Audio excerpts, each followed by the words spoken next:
Assalamualaikum warahmatullahi wabarakatuh. Waalaikumsalam.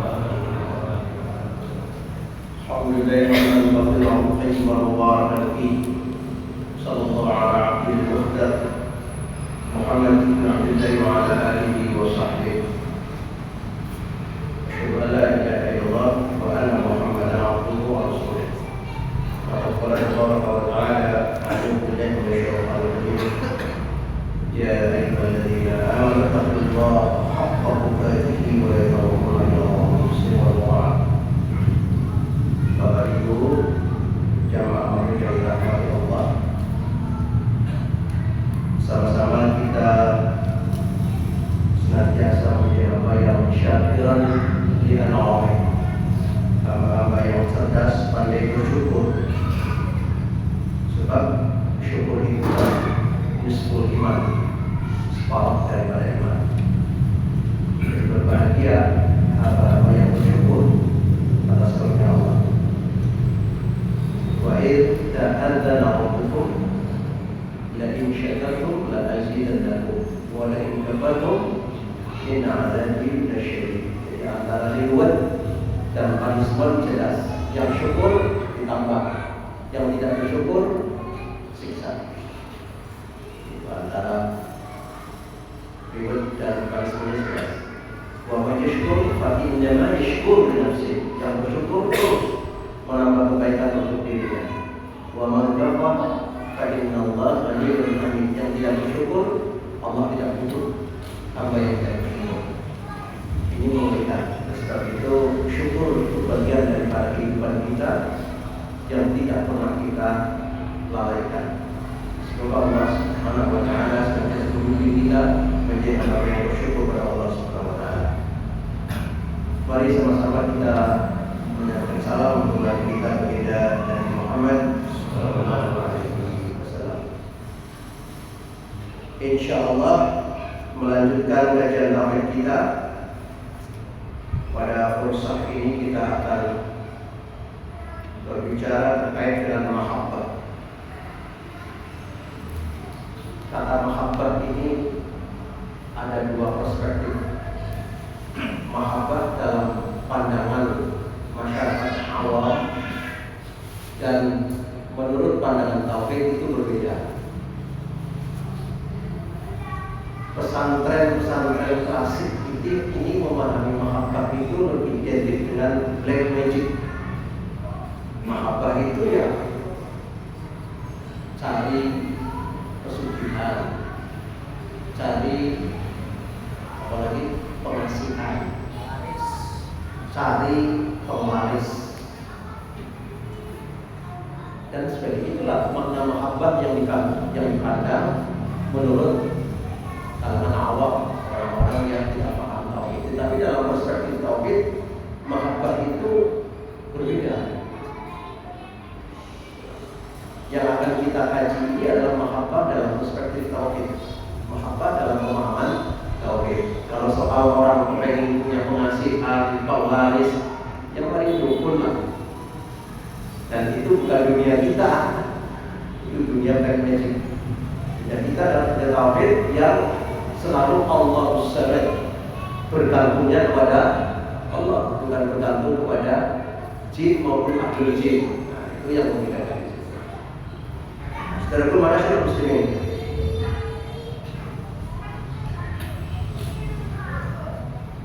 bab kita diawali dalam satu ayat Al-Quran Al-Karim sebagai landasan hukumnya.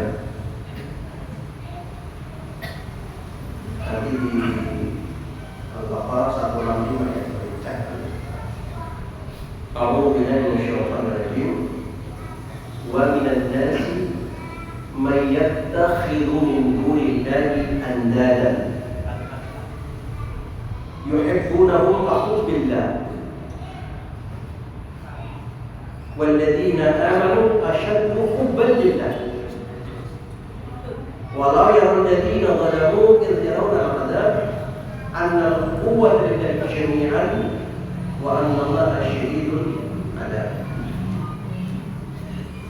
Di ayat ini terdapat pengertian di mana posisi mahabbah yang sesungguhnya. Ini dalam pandangan tauhid ya.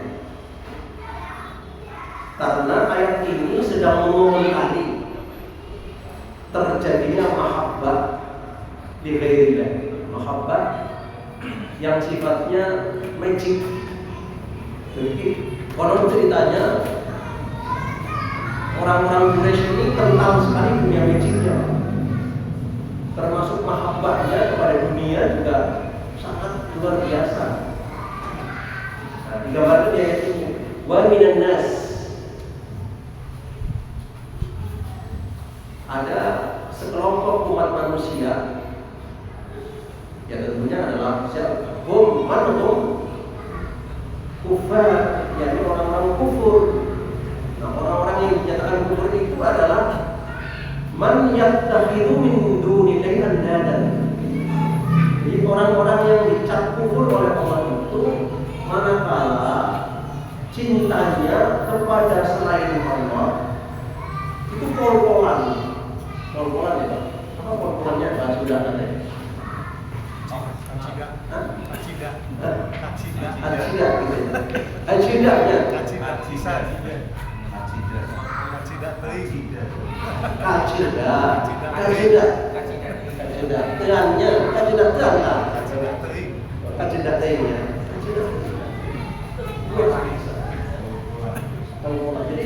Ini bedanya apa? Orang-orang yang dicap kufur oleh Allah itu terhadap dunia ini cintanya pol-polan, tidak terima. Dan itu menjadi saingan Allah. Karena apa? Dalam konsep Quran, walladzina amanu asyaddun hubban lillah. Semestinya orang yang beriman itu cinta pol-polannya bukan kepada dunia, tetapi kepada Allah. Nanti kita buat simulasi bagaimana orang-orang yang dinyatakan cinta dunianya ini melebihi cintanya kepada Allah. Nah, ini mahabbah dalam pandangan tauhid. Jadi orang-orang yang bertauhid itu memandang dunia itu biasa. Tetapi orang-orang kufur memandang dunia itu segala-galanya Allah. Jadi kalau memandang dunia itu apa? Tetapi orang yang bertauhid, apapun yang diberikan kepadanya dipandang sederhana saja. Kisah yang luar biasa itu adalah perbandingan antara Sulaiman dengan Qarun. Sulaiman seorang raja yang tidak ada bandingnya. Bahkan Allah memberi kekuasaan dan kekuatan kepada Sulaiman di atas rata-rata manusia. Tetapi bagi Sulaiman itu biasa. Dia hanya mengatakan, ada min fadli rabbi liyabluwani al-akbar am ashkur. Kekuasaan saya, harta yang saya miliki, kita sadar itu karunia Allah yang suatu saat juga akan diambil oleh Allah. Justru Sulaiman malah mengkhawatirkan jangan-jangan kekuasaan yang Allah berikan kepadanya itu adalah sebagai ujian. Jojo, saya malah jadi orang kufur nanti dengan seperti ini. Nah, itu jadi pandangannya orang-orang mukmin kepada dunia ini memandang biasa saja lah, tidak ada yang istimewa. Tetapi berbeda ketika itu seruan Allah, dia pandang sebagai sesuatu yang sangat luar biasa. Walladzina amanu asyaddu hubban lillah. Nah, bandingkan dengan Qarun. Qarun itu ketika mendapatkan segala-galanya, kekuasaan, harta, dia teramat mengagungkan dengan kekuasaan itu, dengan harta itu. Jadi pol-polan memandang dunia itu. Nanti dalam kisah lain, ketika dia mendapatkan dunia, bahagianya luar biasa. Tetapi ketika tidak mendapatkan apa yang dia inginkan, sedihnya luar biasa. Oleh sebab itu, move on lah kita. Ketika Anies Baswedan kalah, move on. Ya sudah, terus kalah ini. Orang usah nonton-nonton. Sampai hari ini masih yang ngomong-ngomong. Orang terima. Tidak terimanya. Nah, apa sih? Kita kan hanya tawakal pada Allah. Kalau bisa punya pemimpin yang bagus dalam pandangan kita. Tetapi realnya, real konnya tidak bisa. Ya sudah, move on, game on. Nggak usah ngobrol-ngobrol. Emangnya presiden itu segala-galanya? Tidak. Biasa saja. Nah itulah para muslimin, bagaimana seorang mukmin memandang dunia dengan memandang kecintaannya kepada Allah sangat berbeda. Jelas ya? Paham ya? Jadi marilah ayat ini mendorong kita untuk tidak terlalu hebat memandang dunia. Biasa saja. Apapun yang kita miliki, jabatan apapun yang, prestasi apapun yang diraihnya, biasa saja. Gak usah kemudian kita segala-galanya, karena yang segalanya adalah siapa? Allah.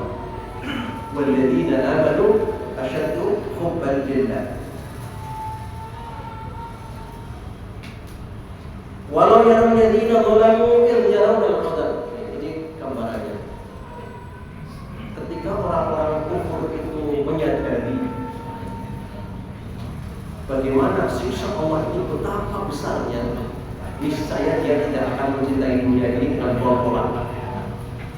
Kalau manusia menyadari bagaimana siksa Allah yang sebenarnya, niscaya manusia tidak akan mencintai dunia dengan pola-pola. Biasa saja. Tapi karena banyak orang yang tidak mengerti, tidak paham bagaimana siksa Allah yang sebenarnya, maka terjadilah dia hubud dunianya luar biasa, mengalahkan segala-galanya. Annal qawwata lillahi jami'an. Pahamilah bahwa semua kekuatan itu milik Allah. Sehebat apapun, seperkasa apapun, sekuasa apapun sedang berkuasa, suatu saat dia akan ambruk. Betul atau tidak? Siapa yang bisa membayangkan kekuatan Uni Soviet saat itu?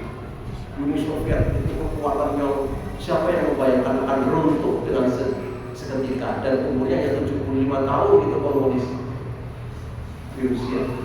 Sudah lama. Islam bisa berkuasa 8 abad, 800 tahun kekuasaan Islam. Tetapi kekuasaan komunis hanya 75 tahun. Itu sejarah, Pak.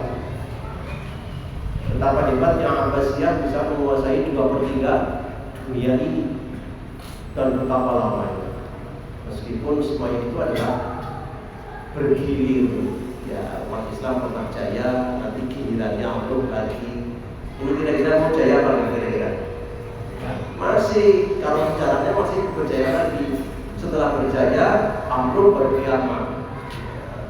Ini aja baru gejala-gejala mau jaya. Jadi kiamatnya masih lama. Tapi kiamat sukronya yang terlalu cepat. Kiamat sukronya yang terlalu cepat. Kalau kiamat kubronya sih gejalanya masih lama, indikatornya masih lama. Tapi kita tidak bisa melawan kiamat sukro dengan kematian kita, dengan kerusakan dunia ini, huru hara sana sini, itu sukro semuanya yang akan terjadi dengan seketika. Tetapi orang-orang yang bertauhid yang tidak akan goyang, kalah menang tidak jadi masalah bagi orang-orang bertauhid. Karena apa? Dia berpegangnya kepada Allah, bukan kepada seseorang. Tetapi kalau pegangannya kepada seseorang, ketika orang itu ambruk apa nggak kira-kira? Ambruk. Jadi jangan pernah berpegang kepada manusia. Secinta apapun kepada dunia ini dan seisinya, secinta apapun kepada manusia, kepada barang-barang, kepada kemewahan, cintailah apa adanya saja. Tidak boleh melebihi, karena walladzina amanu asyaddu hubban lillah. Cintanya kepada Allah itu harus melebihi cintanya kepada dunia ini. Itu baru orang yang bertauhid. Jadi kalau cuma kehilangan alfat, kehilangan jabatan, kehilangan apa lagi? Istri, kehilangan apa? Kehilangan kecil.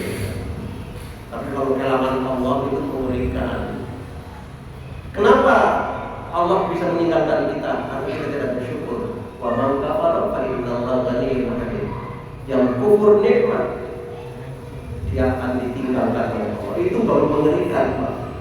Kalau semua ditinggalkan oleh dunia ini, jabatan ini, perkara kecil. Apa ya, Pak? Ya perlu latihan. Karena hanya orang-orang yang bertauhid yang bisa seperti itu.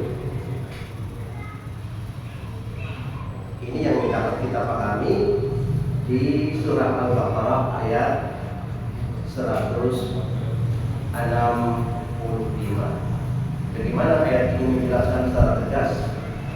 Luar biasanya orang-orang yang beriman dalam mencintai Allah, dan betapa keterlaluannya orang-orang kufur dalam mencintai dunia ini.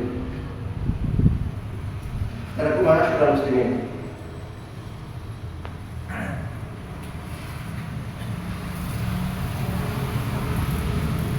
Dari Al-Baqarah ayat 165 kita melanjutkan pada hadis berikut ini. Hadisnya dikutip oleh Bukhari dan Muslim dari Anas bin Malik. Sering saya sampaikan, Anas bin Malik ini adalah seorang pembantu. Dia menjadi pembantu Rasul itu 10 tahun. Ketika umur 10 tahun, dia awal menjadi pembantu Rasul, dan ketika Rasul wafat, dia berumur 20 tahun. Pembantu, Pak. Tetapi karena ini pembantunya Rasul, bukan pembantunya Pak Jokowi. Tidak, Pak. Kalau pembantunya Pak Jokowi mungkin sugih, Pak, karena besar salary-nya. Tetapi secara intelektual rendah. Tetapi kalau menjadi pembantunya Rasul, diangkat derajatnya dengan diberi ilmu oleh Rasulullah. Ini sudah 1400 tahun, Pak. Anas bin Malik selalu disebut oleh manusia. Betul apa tidak? Itulah hebatnya. Seorang pembantu namanya bisa dikenal sampai 1400 tahun.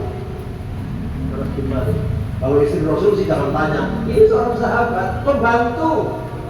Siapa yang tidak mengenal Anas bin Malik? Siapa pembantu? Tetapi namanya begitu harum.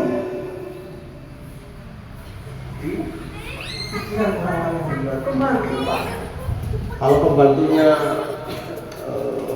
Atta Halilintar, sugih, diberikan mobil, dikuliahkan, diumrohkan, diproseskan. Paling dikenal selama hidup dengan Atta. Tapi kalau hidup pensiun dengan Atta, dikenal nggak kira-kira? Tetapi pembantu Rasul dikenal sepanjang masa. Karena pembantu Rasul itu diangkat derajat oleh Rasul dengan apa? Dengan dipilih dan menjadi seorang sumber ilmu. Siapa yang tidak tahu? Nah, di sini Anas bin Malik itu meriwayatkan bahwa Rasulullah SAW pernah bersabda, "La yu'minu ahadukum hatta akuna ahabba ilaihi min waladihi wa walidihi wan nasi ajma'in." Ya, prakteknya aneh. Katanya enggak. Kata Nabi, "La yu'minu ahadukum." Di antara kalian, seseorang dari kalian itu bisa mencapai iman yang paripurna. Ya kalau sekedar iman bisa, tapi sampai paripurna, iman yang sempurna sulit. Kalau beriman, ya setiap orang ini beriman, Muslim beriman. Kadarnya beda-beda. Tetapi kalau kadarnya 24 karat, ya sulit. Yang banyak berapa karat kira-kira? Yang banyak kira-kira iman berapa karat? Tapi kalau sudah 24 karat agak sulit. Dan di sini adalah kriteria menjadi orang yang beriman mencapai batas 24 karat. La yu'minu ahadukum. Seseorang di antara kalian belum bisa mencapai iman 24 karat sebelum aku, Nabi, lebih dia cinta daripada cinta kepada anaknya sendiri. daripada cinta kepada orang tuanya sendiri, daripada cinta kepada sekalian manusia. Angin atau gampang? Angin apa sih? Bagaimana itu ceritanya? Mencintai Nabi harus nomor satu. Ya Allah pastilah. Ini kan cinta terhadap ittiba. Bagaimana tuh mencintai Nabi melebihi cinta kepada anaknya sendiri, kepada istrinya sendiri, kepada suaminya sendiri, ya, kepada orang tuanya sendiri, apalagi kepada sekalian manusia. Kira-kira kalau suaminya lebih cinta kepada Nabi, ibu-ibu cemburu nggak tuh? Cemburu atau tidak? Tidak kan di pengajian.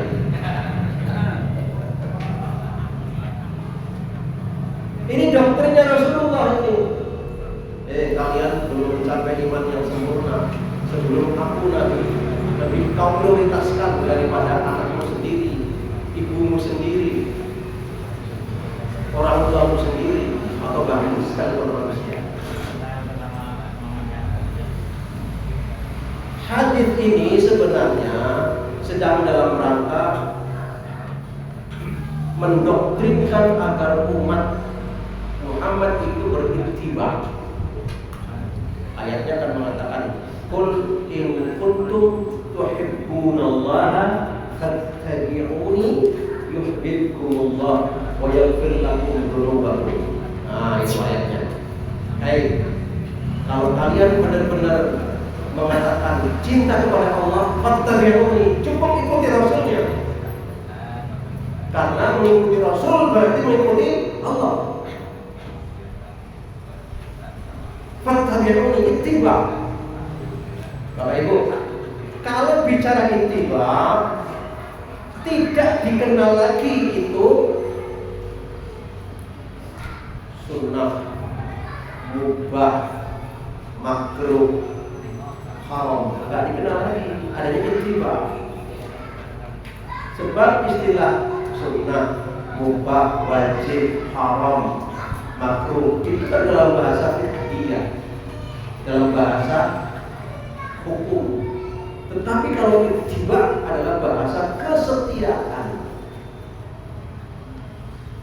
Nah, tauhid mengutamakan bahasa kesetiaan daripada bahasa hukum. Contoh begini,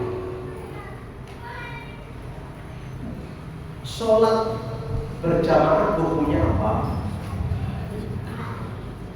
Dalam hukum fikihnya, hukumnya apa? Kalau berjamaah, hukumnya apa? Sunnah. Sholat berjamaah itu dalam hukum fikih hukumnya sunnah. Berbeda dengan pandangan tauhid. Karena dalam ittiba itu tidak mengenal sunnah, tidak mengenal wajib. Ikuti saja. Nah, itu bedanya. Kalau kita memperdebatkan hukum sholat berjamaah secara fikih, nggak akan ketemu, Pak. Karena tauhid ittiba, kita supaya ittiba Nabi mengajarkan supaya berjamaah. Bahkan Nabi pernah bergurau begini,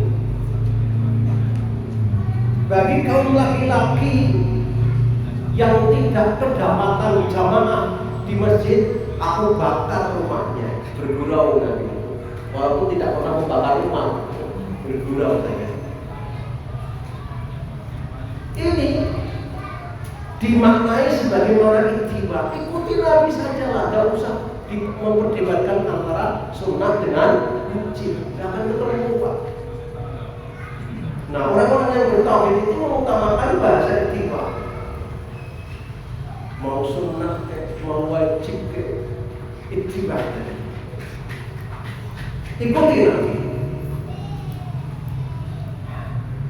Bahasa ittiba ini meningkatkan kesetiaan. Tetapi kalau bahasa fikih justru tasawuf, menggampangkan lah sunat iki hukumnya. Begitu ya Bu ya? Lah mengatur sunat iki. Jadi kita kan berjamaah, lah mengatur sunat itu yang terlalu tasawuf gampang gitu. Tetapi kalau ittiba tidak. Kenapa enggak? Kenapa kok jamaah terus? Nabi mengajarkan saya supaya berjamaah dan saya harus ittiba Nabi. Selesai. Nah hukumnya apa? Hukumnya ittiba. Cukup Pak kalau ittiba. Kalau kita mengatakan hukumnya wajib sunnah, jadi perdebatan keras. Apa hukum sholat berjamaah? Ittiba tadi, mengikuti Nabi, selesai. Pasti menang. Tetapi kalau kita bicara hukum, apa hukum sholat berjamaah? Sunnah, wajib. Ada yang sunnah, ada yang wajib. Jangan ketemu sampai kiamat debat terus. Tetapi kalau jawabnya cuma ittiba, saya ngikut Nabi, selesai. Betul atau tidak? Itu bahasa tauhid Pak. Nah ternyata bahasa tauhid ini adalah bahasa yang bisa meningkatkan harga kesetiaan kepada Rasulullah Sallallahu Alaihi Wasallam. Dan orang yang setia kepada Nabi adalah orang yang mencintai Allah. Fattabi'uni, ikuti aku Nabi. Nah, ini memang agak berat. Karena apa? Merespon Nabi, mencintai Nabi harus mengalahkan cintanya kepada yang lain. Bayangkan, kepada anaknya sendiri. Artinya apa? Kalau ternyata anaknya sendiri tidak sesuai dengan syariat Islam, tinggalkan. Dalam arti jangan ikuti anakmu, ikuti nabinya. Kalau ternyata bapakmu yang kau cintai selama ini tidak mengikuti syariat Allah, ya jangan kau turuti, ikuti nabinya. Itu yang dimaksud bahwa nabi harus di atas segala-galanya, prioritasnya. Tetapi selama orang tuamu mengajarkan ajaran yang sesuai syariat, ya pastilah kamu harus tunduk dan patuh, karena itu bagian dari birrul walidain. Begitu Pak. Tetapi kalau sampai terjadi orang tua tidak sesuai dengan syariat Islam, ya nyuruh saya ngikuti Nabi saja, karena ittiba kepada Nabi adalah harga mati gitu.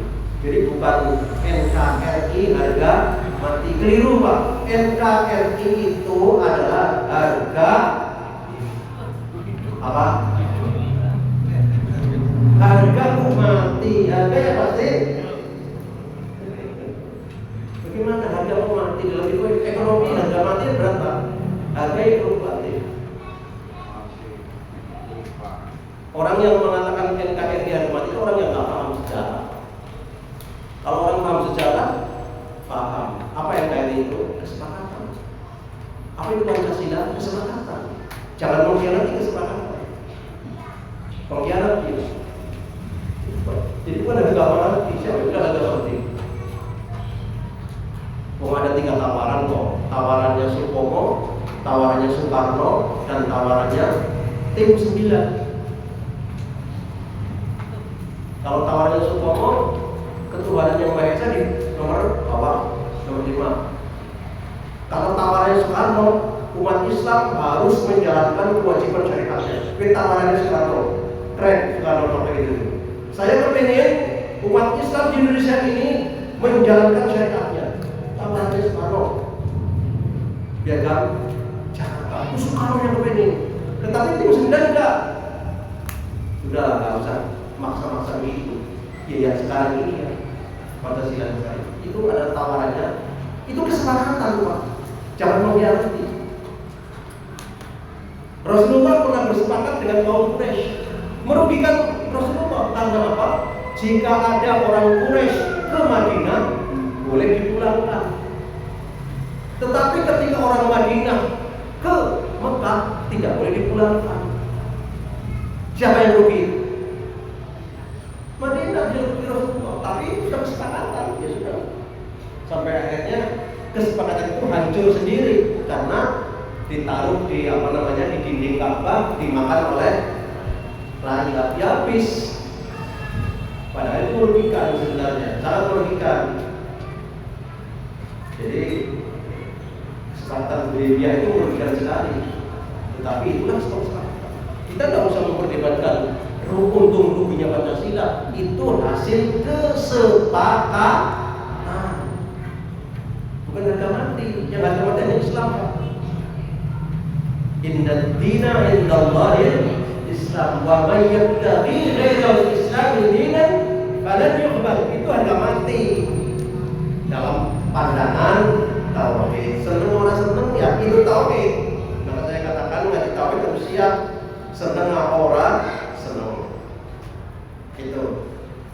Dan termasuk tawaran dari BNPT kepada Muhammadiyah di Cilacap ingin berbicara terkait dengan bagaimana doktrin yang sesungguhnya kepada narapidana mantan napiter. Ini dari BNPT sudah berkali-kali menghubungi saya, belum saya respon. Dalam besok-besok aja. Dari ketua BNPT-nya, telepon kemarin belum saya respon. Nanti kapan? Sudah mendesak Muhammadiyah harus bagaimana caranya ini membina anak-anak napiter, napi terorisme. Nanti kita Muhammadiyah punya tawaran. Kita mau kerjasama akan begini. Kalau kaya. Jadi kita punya harga tawar. Tauhid itu harus punya harga tawar. Jelas ya? Jadi mahabbah itu bukan mencari pengasihan, bukan mencari pelarisan, bukan mencari apa lagi. Mahabbah adalah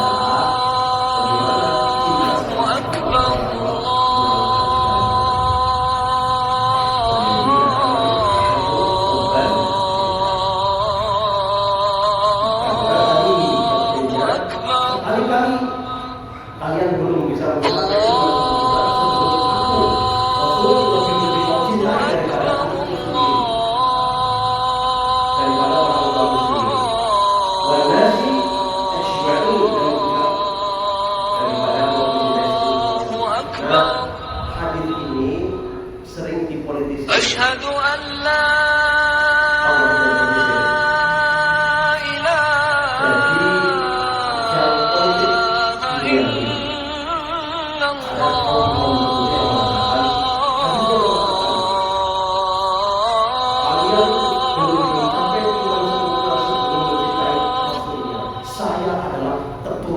Asyhadu an la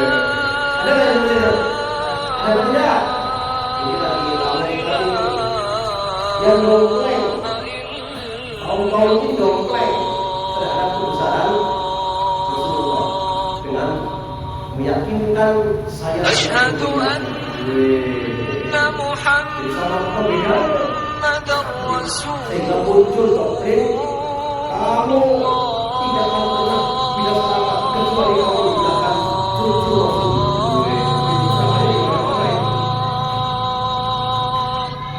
Hanya orang-orang bodoh yang asyhadu anna Muhammadar Rasulullah. Tidak ada hadis secuil pun yang mensampaikan kesamaan antara Nabi dengan keturunan Nabi. Nabi itu maksum, keturunannya tidak maksum. Mencintai Nabi bukan berarti secara umum kita mencintai seluruh Nabi. Khusus kita cinta Nabi. Sedangkan untuk ahlul bait yang kita hormati saja ahlul bait. Dalam Islam itu yang dikenal ahlul bait. Hayya 'alas shalah. Ali bin Abi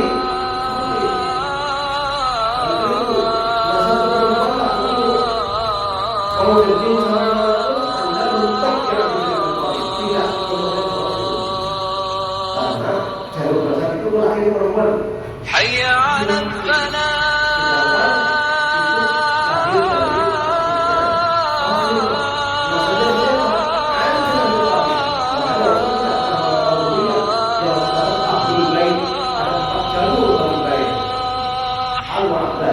Keluarga Abbas, Al-Rafi, Al-Jafar, keluarga Nabi dan Al-Ali berkata. Tetapi yang jadi bahan untuk sekarang adalah keluarga Nabi. Kemana yang Al-Jafar, Al-Rafi, Al-Abbas? Mereka adalah Ahlul Bait yang sama-sama berhak untuk dihormati.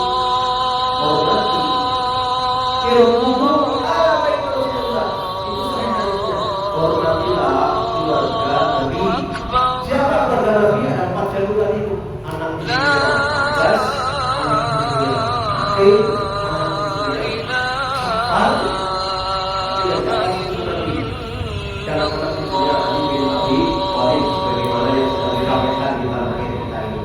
itu hanya berlaku di sana. Di Muhammadiyah tidak akan pernah berlaku itu, karena doktrin Muhammadiyah lebih mengutamakan doktrin tauhid.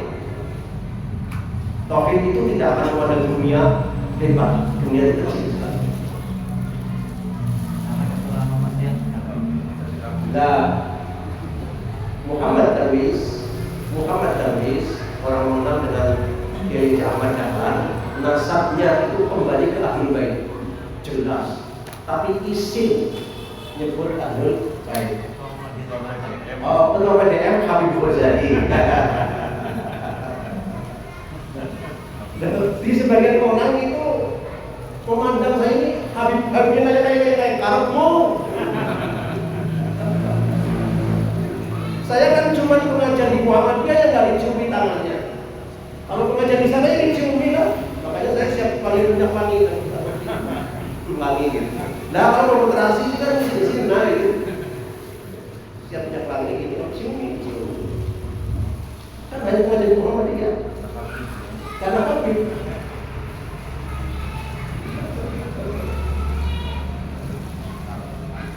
Tetapi doktrin kita tidak seperti itu. Tidak. Kita tidak mengenal seperti itu. Kalau menghormati pasti karena kita harus hormat. Jangankan kepada keluarga Nabi, sesama umat Islam juga harus hormat. Kan begitu kan? Penghormatan yang wajar, tapi tidak hormat. Karena di sini apa? Jangan sampai asyhadu hubbanillah. Jangan sampai andatan min dunillah. Jangan sampai menyaingi Allah. Wah ini luar biasa terkait dengan masalah. Sebab itu hadis ini sahih. Tapi jangan dipolitisir. Mentang-mentang kita harus mencintai Nabi, jujur anak turunannya dompleng. Tahu dompleng? Nah dompleng kok saudaranya? Ya dompleng lah.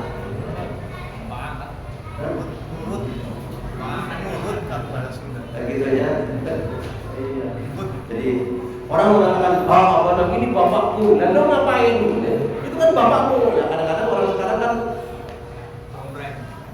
membawa nama besar bapaknya. Bapakku gini. Itu bapakmu. Katamu ya. Makanya laisal fata man yaqulu ha abana, walakin al fata man yaqulu ha anana. Pemuda yang gentle itu bukan pemuda yang mengatakan ini dulu bapak gue. Pemuda yang gentle adalah yang mengatakan inilah saya. Wah, itu patah. Jadilah pemuda yang tidak usah dibawa-bawa orang tua. Dan pemuda yang benar-benar punya qualified, punya kehebatan diri sendiri. Gak usah bergol orang tua, gak usah dompleng gitu. Jadi kalau orang tuanya presiden, dompleng anaknya jadi wali kota. Boleh apa tidak? Boleh apa tidak? Boleh, silakan. Silakan kalau mau, silakan. Ada larangan. Apapun kata orang katanya, silakan saja. Tetapi yang pasti doktrin kita adalah jangan sampai mencintai dunia ini melebihi cintanya kepada Allah. Artinya apa? Nomor satu, aturan Allah kita taat. Nomor satu, baru yang lain. Ini yang kita pahami dari hadis yang dikutip oleh Bukhari dan Muslim.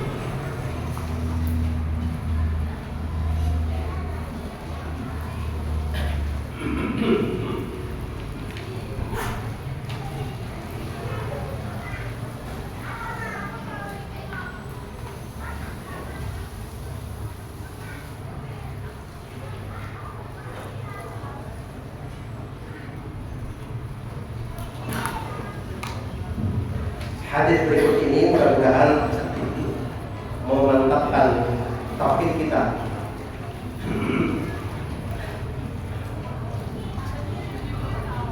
Wa Ibnu Abbas Siapa Ibnu Abbas itu? Abdullah Ibnu Abbas. Ini ya sepupu Nabi, anaknya pamannya. Ketika Abdullah Ibnu Abbas itu kecil, Nabi berdoa, Allahumma faqihhu din. Ya Allah, ya sepupuku, tolong jadikan ulama. Doa Nabi kepada Abdullah Ibnu Abbas. Maka Abdullah Ibnu Abbas besar, betul-betul menjadi ulama besar. Nah, Abdullah Ibnu Abbas inilah orang yang disinyalir pertama kali berbeda Idul Fitrinya dengan pemerintah. Abdullah Ibnu Abbas karena dia menjadi ulama Madinah, sedangkan pemerintahannya ada di Syria waktu itu adalah Muawiyah bin Abi Sufyan. Ini ceritanya Quraisy. Ketika Quraisy diutus oleh Ummul Fadl menuju ke Syria untuk bertemu dengan Presiden Muawiyah, dia berangkat pertengahan bulan Sya'ban sampai di Syria menjelang Ramadan. Kemudian pemerintah menetapkan Yaumul Jum'ah, puasa dimulai pada hari Jumat. Itu pemerintahan Muawiyah di Syria. Dia puasa beberapa hari, terus pulang ke Madinah. Sampai di Madinah, ditanya oleh ulama Madinah, siapa? Abdullah Ibnu Abbas. Kapan itu Muawiyah menetapkan puasa katanya? Hari Jumat. Apa kata Ibnu Abdillah? Walakinna nasumu yaum sabt. Oh maaf, kami orang-orang Madinah memutuskan puasanya hari Sabtu. Kemudian Quraisy mengatakan, ala tattafi biru'yati Muawiyah. Apa tidak cukup dengan keputusan pemerintah? Kalau ada, oh enggak, Nabi tidak mengajarkan begitu kepada saya. Inilah riwayat yang sangat sahih. Awal mulanya kenapa ada sebagian ulama yang berbeda dengan keputusan pemerintah. Ya karena semua itu adalah ijtihad. Jadi Ibnu Abbas ini mendahulukan ijtihadnya daripada mengikuti peraturan pemerintah waktu itu di zaman Muawiyah bin Abi Sufyan. Itu sangat terkenal sekali. Nah, Ibnu Abbas di sini meriwayatkan satu kisah. Man ahabba billah, siapa saja yang benar-benar mencintai Allah. Bagaimana mencintai Allah? Memprioritaskan aturan Allah nomor satu, bukan nomor dua, nomor satu. Itu namanya ahabba billah. Barang siapa yang mencintai karena aturan Allah, mencintai karena cintanya kepada Allah. Wa abghadha billah, dan barang siapa yang marah juga karena cintanya kepada Allah. Kenapa sih kamu marah? Ya kamu cinta kepada Allah. Allah itu marah dengan perbuatan seperti ini. Maksiat kadang-kadang begitu ya. Jadi orang mencintai juga karena aturan Allah, marah juga karena cintanya kepada Allah. Ini agak angel Pak. Sebab di zaman sekarang ini mencintai karena kepentingan, marah juga karena kepentingan. Betul atau tidak? Betul atau tidak? Marah dan cinta itu karena kepentingan. Kalau kepentingannya terpenuhi, ya tidak marah lagi. Betul atau tidak? Makanya ada kritikan begini, sudahlah, tidak usah debat kalau ngidul dengan kulon, jadikan menteri saja, nanti kan selesai urusannya. Ada yang begitu Pak. Karena memang jangan-jangan marahnya ke marah kepentingan. Berbeda kalau marahnya bukan kepentingan. Mau dijadikan apa aja, buatan mau marah. Itu prinsip namanya. Tetapi rata-rata yang marahnya karena kepentingan, senang ya karena kepentingan. Tapi dalam ayat ini tidak begitu. Anda mencintai karena aturan Allah. Anda marah juga karena aturan Allah. Kira-kira Anda orang yang mencintai ayat ini? Ada, kalau ada nggak ada gerung-gerung. Betul atau tidak? Gerung-gerung ini adalah gerakan cinta karena aturan Allah, marah juga karena aturan aturan Allah, maka lahirlah Darul Ulum. Kan begitu. Ya harus optimis dong. Soal kadarnya berapa ya bukan kadar, gitu. Marah karena Allah, cinta karena Allah, kadarnya berapa? Ya itu untuk ditingkatkan terus. Perintah marah kan? Perintah boleh marah misalnya orang melanggar apa gitu. Perintah kita boleh marah. Ya marahnya jangan berlebihan, marahnya yang edukatif, yang lebih mendidik begitu. Ya kita tidak boleh marah-marah kecuali ya yang mendidik kan begitu. Kalau marahnya destruktif, merusak ya bukan marah namanya. Marah itu harus edukatif, harus punya gaya pendidikan tinggi. Ini luar biasa Pak. Barang siapa yang mencintai karena aturan Allah, marah pun karena aturan Allah. Wa walillah, memilih pemimpin juga karena aturan Allah. Kan keren banget itu. Ceritanya ini mana pengen kayak gue cerita lagi ya.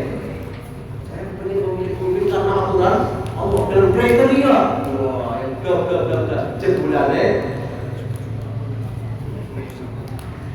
Nah, kompak itu cerita masa lalu yang nantinya harus tertutup semuanya. Kembalilah kepada dunia dakwah kita. Nah itu kan tahunan setahun hanya sekali dah selesai. Karena yang lebih besar adalah dunia dakwah kita, bukan dunia politik. Dakwah kita ini lebih besar daripada dunia politik. Politik itu kan karena kita bermasyarakat dalam kehidupan berbangsa, tapi dalam kehidupan yang sesungguhnya adalah gerakan dakwah. Kita kembali ke dakwah kita. Gitu. Bahwa billah juga diartikan sebagai Anda setia karena Allah. Menaruh kesetiaan karena Allah. Wa'ada billah, menaruh permusuhan juga karena Allah. Ya ada Pak. Biasanya kalau bagian ya orang kesut, tapi orang bagian ya kesut. Tahu bagian nggak Pak? Kalau kebagian orang kesut, tapi ini orang kebagian pada umumnya manusia. Nah, yang kita harapkan warga Muhammadiyah jangan begitu. Kita setia ya karena Allah. Kita menaruh permusuhan juga karena Allah. Kok permusuhan dia? Mungkin kufur yang nggak akan ketemu pasti permusuhan, tapi permusuhan yang tetap beradab. Ini sulit sekali. Karena kepentingan dunia kita itu ketika manusia masih memandang dunia segala-galanya tidak bisa diterapkan aturan ini. Aturan ini hanya bagi orang-orang yang bertauhid. Marah karena aturan Allah, cinta karena aturan Allah, setia karena aturan Allah, memusuhi pun karena aturan Allah. Karena ada banyak Pak. Sulit ini. Nah, kalau bisa begitu, maka tunadu wilayatullah bidzalik, Anda akan mendapatkan kasih sayang Allah atau kekuasaan Allah. Hebat. Kalau udah begini hebat kali. Udah begini hebat kali. Jadi kalau orang bisa menerapkan tadi segalanya karena aturan Allah, dia akan mendapatkan kekuasaan dari Allah Subhanahu wa taala. Gak pernah sedih Pak hidupnya Pak. Hidup ini ya seperti abir sabil, seperti orang yang melewati jalan. Apapun yang terjadi dalam kehidupan ini dia terima dengan lapang dada. Semua begini hidup kok. Karena tujuannya bukan di dunia, tujuannya di akhirat. Apapun yang menimpa dirinya di dunia ini, susah, bahagia, moncer, orang moncer, berpuasa, tidak berpuasa, biasa-biasa saja. Karena apa? Paling sulit kan hitung tahun tinggalkan semuanya. Kan begitu Pak. Jangan kemudian nanggunya seperti malah seperti orang nyabrang tengah jalan kesenangan dia tabrak motor nanti. Harusnya kan cepat-cepat pengen melewati jalan ini.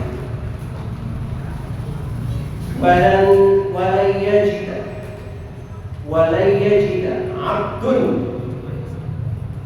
fakmal iman. Seorang hamba tidak akan pernah bisa merasakan bagaimana indahnya iman, bagaimana lezatnya iman. Jadi iman itu seperti makanan. Jadi Jadi ada kelezatan, ada kenikmatannya, ada rasanya, feelingnya. Seseorang tidak akan pernah bisa bagaimana merasakan indahnya iman. Feelingnya seperti apa? Wa in kathurat sholatuhu wa shaumu, meskipun sholatnya rajin, puasanya rajin.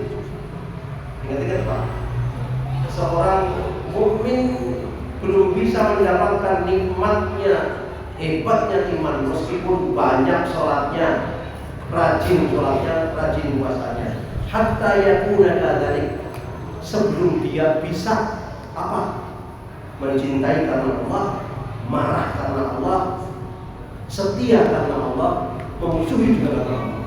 Sebelum bisa begitu, orang bakal bisa merasakan nikmatnya iman. Tetapi hamba manusia yang sudah bisa menerapkan dalam dirinya sikap mencintai karena Allah, marah karena Allah, setia juga karena dorongan Allah, termasuk memusuhi juga karena dorongan Allah, maka secara otomatis dalam dirinya sudah mulai masuk bagaimana nikmat iman yang sesungguhnya.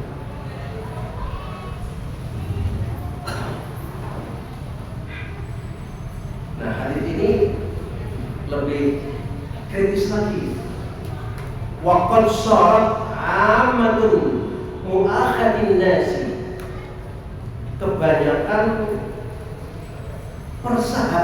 persahabatan umat manusia itu ala amri dunia, karena didorong oleh dunia. Jadi persahabatan kita dengan dunia ini ya lebih banyak karena perkara-perkara dunia.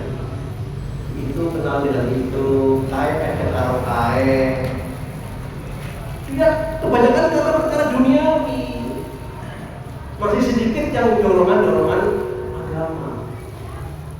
Ini perbedaannya mu'akhatul muhajirin bil ansar. Itulah perbedaannya antara persahabatan yang orang muhajir dengan ansar, bukan urusan dunia, tapi urusan akidah. Tetapi manusia pada umumnya sekarang ini persahabatannya karena perkara-perkara dunia. Ini kata hadis ini kan 14 abad yang lalu kok sudah berbicara seperti ini, karena sudah ke depan sudah dibayangkan manusia semakin lama semakin tidak jelas. Ukhuwahnya itu ukhuwah duniawiyah, bukan ukhuwah Islamiyah. Bayangkan, ukhuwah Islamiyah ini ukhuwah lintas muslim. Tetapi kalau ukhuwah duniawiyah ya ukhuwah yang terlokalisir. Kelompok ini betapa sayangnya hanya antar kelompok. Kelompok ini betapa sayangnya antar kelompok. Padahal antara kelompok ini sama-sama sebagai seorang muslim. Betul atau tidak? Nah ini bedanya Pak. Ukhuwah Islamiyah dengan ukhuwah hizbiyah begitu Pak. Ukhuwah hizbiyah itu ukhuwah yang terbatas karena kelompok tertentu saja. Tetapi ukhuwah Islamiyah dia akan lintas kelompok yang ada. Karena memang wasyu'uban wa qaba'ila itu adalah sunatullah. Ya ayuhan nas, inna khalaqnakum min dzakarin wa untha wa ja'alnakum syu'uban wa qaba'ila. Itu sunatullah. Tidak mungkin manusia akan satu kelompok, pasti akan beratus-ratus kelompok. Tetapi diharapkan ukhuwah Islam itu menyatukan antar kelompok ini, bukan ukhuwah antar kelompoknya sendiri. Itu bedanya Pak. Maka hadis ini mengatakan kebanyakan umat manusia itu persahabatannya karena urusan dunia. Maka baru kaya, ya karena ada dunianya, ada kepentingannya. Begitu sudah kepentingan tidak ada, renggang maning. Begitu apa tidak? Begitu apa tidak? Mau begitu? Tidak. Tapi tidak mengenal ada atau tidak. Maka saya sering mengatakan ini sebuah renungan. Seorang kawan yang setia itu dia akan datang ketika kita susah. Tetapi seorang kawan yang tidak setia adalah dia datang ketika kita jaya. Jadi ketika jaya, temennya bangun gitu Pak. Itu ciri-ciri teman yang tidak setia sebenarnya. Yang setia adalah dia akan datang ketika saya sedang susah, dia datang membantu kita. Tetapi ketika kita jaya, dia malah menjauh. Itu ciri-ciri orang teman yang setia. Betul tidak Pak? yang sudah pernah mengalami gitu. Kami Joyo, wah dikerubut pirang-pirang, seakan-akan jadi temannya semuanya. Tapi karena pertemanan di amrit dunia didorong oleh urusan dunia. Maka saya sering mengatakan kita berbahasa, teman yang setia adalah teman yang datang pada saat kita susah. Tapi teman yang tidak setia adalah teman yang datang pada saat kita jaya, pada saat kita ada. Pada saat kita susah, jauh dia. Itu teman yang tidak setia.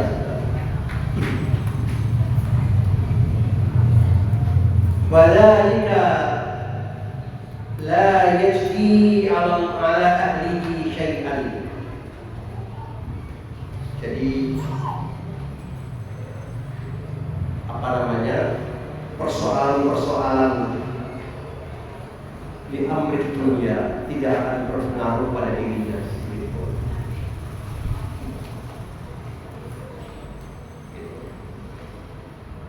Kalau orang yang beriman, perkara-perkara dunia itu tidak akan berpengaruh, tidak akan membawa pengaruh apa-apa pada dirinya.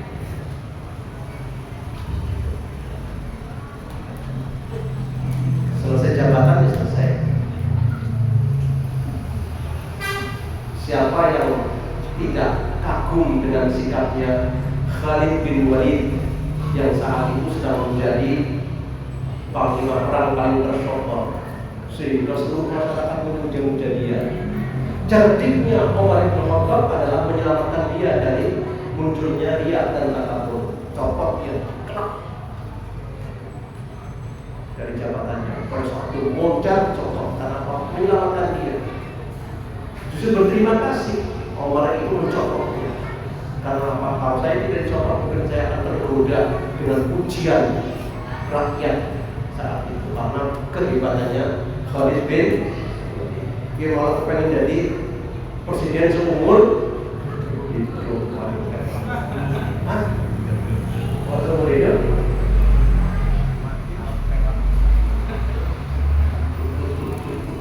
Iya.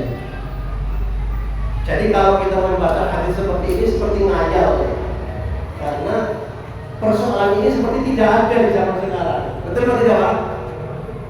Pada saat umat menyungsah, umumnya cinta karena kepentingan, marah karena kepentingan.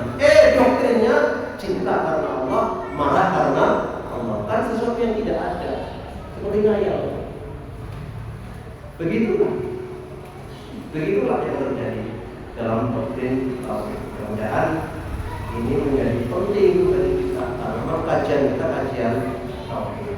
Semoga Allah Subhanahu wa taala senantiasa pemimpin kita semuanya. Alhamdulillahirabbil alamin. Masih panjang ini